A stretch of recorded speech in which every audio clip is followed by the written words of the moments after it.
Good morning mga ka-farmer. Magandang umaga ulit sa inyo. Dito naman tayo sa ating silihan. Update tayo sa ating silihan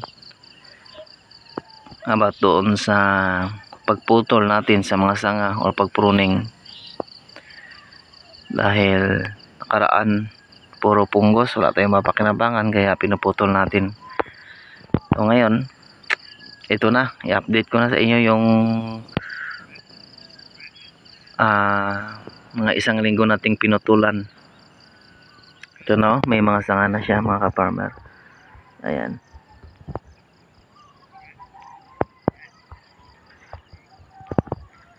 Ito, may mga sanga na siya, panibagong sanga na. Ayan.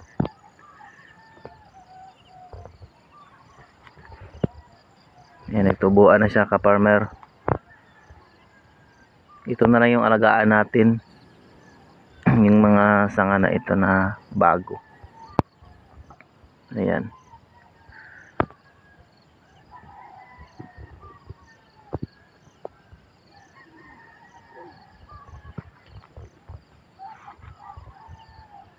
Ito ka-farmer.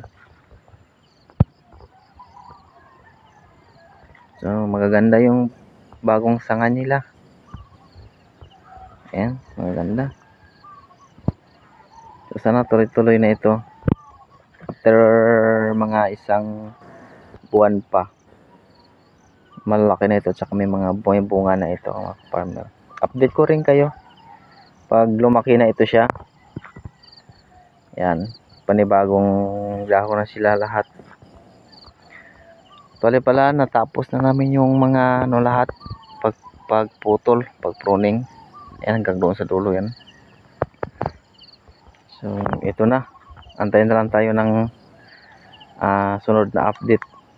Kung magkaroon na siya ng bunga. Kung wala na ba siyang punggos o may punggos pa siya mga ka-farmer. So, applyan na natin ito ng applyan na natin ito ng gamot na pang pesticide tsaka pang fungicide para tumigil yung niya.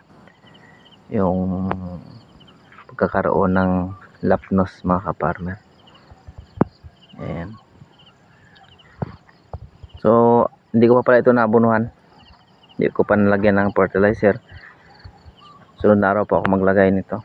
Kasi inuna ko muna yung pag-spray para mamatay yung mga punggos, mga bactericide na dito sa lupa galing. Ayan.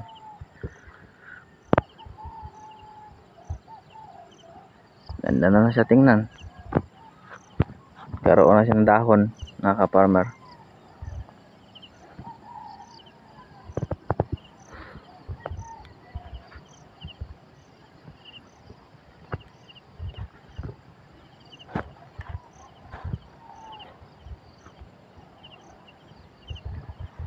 Ang tataba ng dahon ka-farmer. Gaganda na ng dahon niya.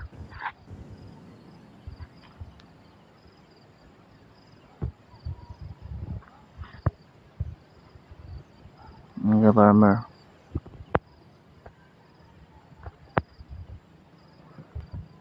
So kung mayroon kayong mga ganon na may malapnos na yung hindi na kaya yung hindi kayang gamutin, yung kahit anong tanggal nyo ng bunga, kahit anong spray nyo, kahit marami na kayong in-apply na gamot, pag hindi na kaya talaga, ibig sabihin lala na yung sakit na punggos or lapnos, pwede nyo rin gawin mga ka-farmer yung ganito na pruningin nyo na lang, tapos